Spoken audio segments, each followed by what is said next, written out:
Hi guys, welcome to the DK Edits. இந்த வீடியோவில் என்ன பார்க்க போகிறோம்னா வீரதேவசரன் பார்ட் 2ஓட ஹிடன் சீனை பார்க்க போகிறோம். இதில் ஸ்டார்டிங்கில் வந்து ஒரு பொண்ணு வந்து ஒரு பிரச்சனை பண்ணுவாங்க புருஷனை காணுன்ட்டு. கடைசியில் பார்த்தீங்கன்னா அந்த புருஷன் வந்து எங்கேயுமே இருக்க மாட்டாரு, அவர் ஒரு இடத்துல ஒரு சேஃபாக தான் இருப்பார். தெரியாமல் அவங்க பிரச்சனை பண்ணிட்டு இருப்பாங்க. இதனால தான் இந்த கதையை ஃபுல்லாக போகும். இது தெரியாமல் இவங்க ஒரு பக்கம் பிரச்சனை பண்ணிட்டு இருக்கும் போது இவங்க தொலைஞ்சு விடுவாங்க. இவங்க ஹஸ்பண்ட் வந்து போலீஸ் ஸ்டேஷனில் போய் கம்ப்ளைண்ட் கொடுத்துட்டு இருப்பாங்க இவங்க காணுன்ட்டு.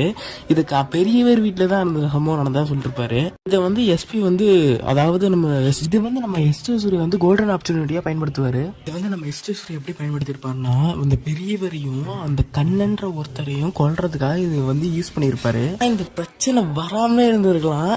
ஏன்னா அதில் ஃபஸ்ட்டு அப்போ இந்த பொண்ணு எங்கே தான் போனாங்கன்னு கேட்டிங்கன்னா அது சியான் வைக்கிறவங்க தான் கேட்குறோம். ஏன்னா அவர் தான் ஒழிச்சு வச்சிருக்காரு எங்கேயோ.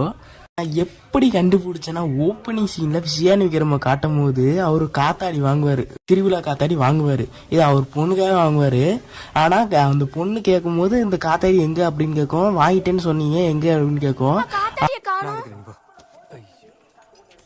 திருவிழாக்கு போறப்ப வாங்கி தரேன். ஆனா அந்த காத்தாடி அங்க இல்ல. அப்ப எங்க போச்சு? அது எங்க போச்சுன்னா லாஸ்ட் சீன்ல காட்டுவாங்க. லாஸ்ட் சீன்ல அந்த தொலைஞ்சு போன பொண்ணு கையில கொடுத்துருப்பாங்க. அந்த பொண்ணு கையில இருக்கிறது சியான் வைக்கம் தான் கொடுத்துருப்பாரு. அது எப்படி கொடுத்துருப்பாருன்னா அவங்க வந்து வீட்டை விட்டு வந்து வெளில வந்துருப்பாங்க. வெளில வரும்போது இவர் பார்த்துருப்பாரு. அப்போ வந்து பிடிச்சி இவர் தான் காப்பாற்றி கூட்டு வந்து வச்சிருப்பாரு.